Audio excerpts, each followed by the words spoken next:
It's Rob Cooper here, speaking from Pretoria, and I don't know where all of you are, but I hope it's a good afternoon, and it's a lovely afternoon here. And it's even better afternoon because we're updating you on tax matters. But first, I think I must just say that I'm speaking to you in my capacity as chairman of the Payroll Authors Group of South Africa, and this is a body, a non-profit organization that represents the payroll companies in South Africa. And it informs what I do, and it informs a lot of the information in the session. And why I'm mentioning it is that you'll see in some slides there's reference to the PAGSA, the Payroll Authors Group of South Africa. So that's why it's there. But then the purpose of today's session is to bring you up to date with the pending changes to the tax law and to some labour law as well, and also to some areas of the law where changes have already been made. So employment taxes are what we're talking about. That's pay-as-you-earn, skills, UIF, employment tax incentive, the compensation fund, and also today employment equity in terms of the returns. Just looking on the next slide at the agenda quickly. I'm going to start with some easy stuff in a few minutes, just some tables, rates, thresholds where some changes have been made. And then I'm going to deal with changes to labour law first. There's quite a lot of changes to labour law, less changes to tax law,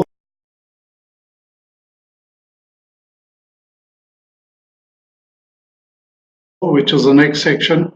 Reason being that in this year we had an election, and the parliamentary time for discussing and putting these changes through to tax law was limited. So they limited the number of tax law amendments for this year, which perhaps might mean that next year there'll be a catch-up year to catch up with amendments that they didn't want to put through this year.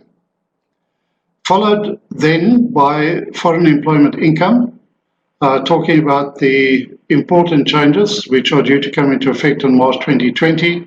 And as a last step, tax certificates, because we're in the middle of the tax year, and tax certificates have to be submitted and reconciled at this stage of the year. The session is planned for about an hour and a half.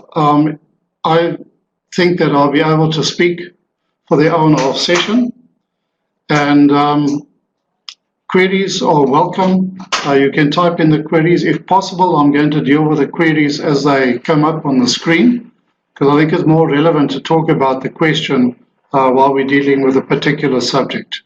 But as you like, otherwise I'll stay here until the last question is sorted out, right at the end. But let's move on then, and just quickly just look at the scope of what the session is encompassing today. That frame at the top of the slide in the little red section tells us more or less where we are in terms of the legislation cycle. In fact, we've moved already a bit to the right into SCOF, which is the Standing Committee of Finance, a parliamentary working group that finalizes the changes. So the legislation cycle broadly starts with a budget, which makes proposals to change the law. Then draft bills are issued by the drafters of legislation, and they're issued for public comment. And organizations like the one that I'm part of, Payroll Authors Group of South Africa, and SAICA and SAID, comment on those bills. We get together in a workshop session with National Treasury, and the comments are discussed. The National Treasury takes away from them any or all of the comments that they feel are valid, and the bill then moves into the Standing Committee of Finance, and from there, after being given final changes, if necessary, it moves into Parliament. Pretty much a rubber stamping process. It's approved there, National Council of Provinces, and then the last step is promulgation. That is when the state president signs it into law, and the bill turns into an act. It's final legislation. It can't be changed unless you start in the beginning of the process again.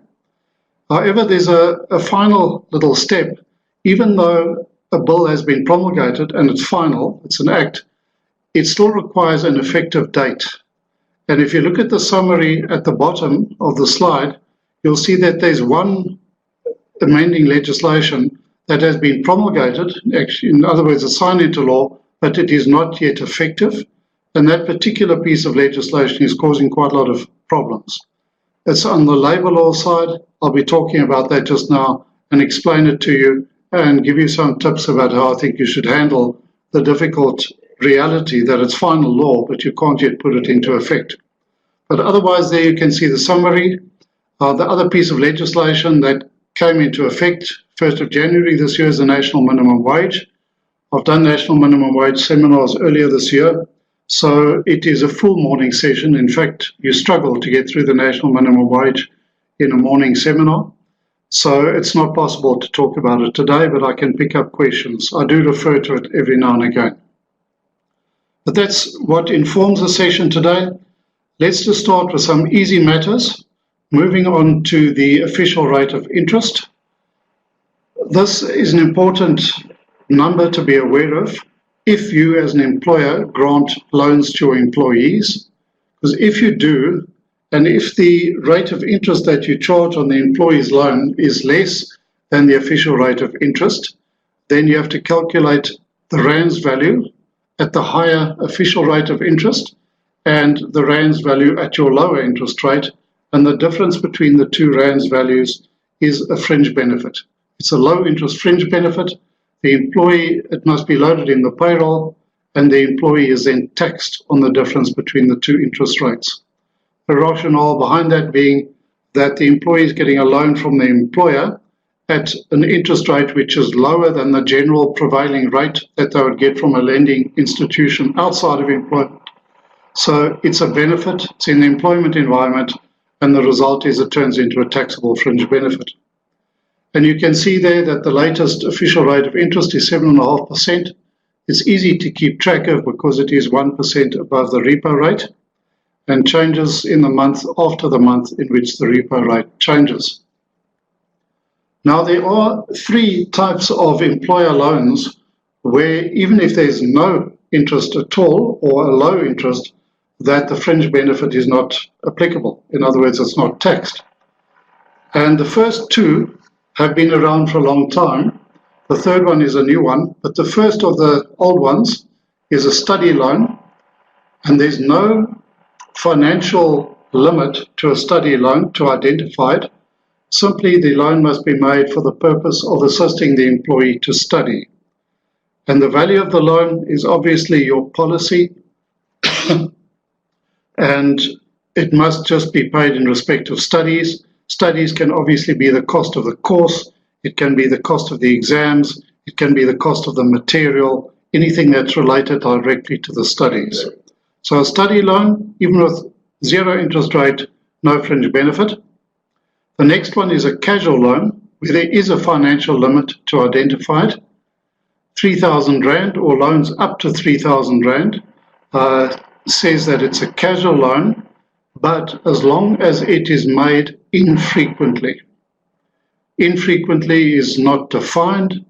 It's sort of how long is a piece of string, but as a bit of guidance, if SARS ever came to audit the loans, your employee loans, and they picked up that you're making a 3,000 Rand loan to the same employee every 3 months, then SARS would see that to be frequent, and they would expect the fringe benefit. Perhaps once a year, SARS might be looking at classifying that as infrequent. But that's a casual loan, the second exception. The third one is a new one from last year, and that is a housing loan, where under conditions that I'll describe to you, if the employer can and is financially able to loan money to an employee for the purpose of that employee acquiring ownership of residential accommodation, then under the circumstances that I'll give you now, again, if there's low interest or no interest, then there will be no taxable fringe benefit on that housing loan. The conditions are that the employee's remuneration proxy, which I'll describe now, must be less than 250,000 Rand, and the market value of the house must be less than 450,000 Rand. Under those two conditions, no fringe benefit. Remuneration proxy, by the way, refers to the employee's remuneration as of the previous tax year.